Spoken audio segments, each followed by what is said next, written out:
Okay guys, on the first one, they give us a little hockey puck like this, and they wrote that the force of the air pushing up is 0.1 newtons, and force of gravity pulling down is 0.1 newtons, and they want us to find the mass, the acceleration, and this is called the net force. That's another way of writing net force.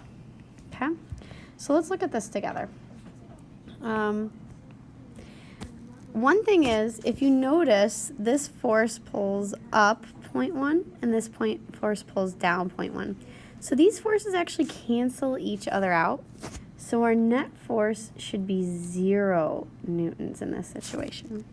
And if you have a net force of 0, F net is equal to mass times acceleration. Because this guy's 0, that means our acceleration has to be 0. Now it's very tempting to want to put a 0 up here, but you can't do that. You have to use the weight equation, which is Fg is equal to m times g.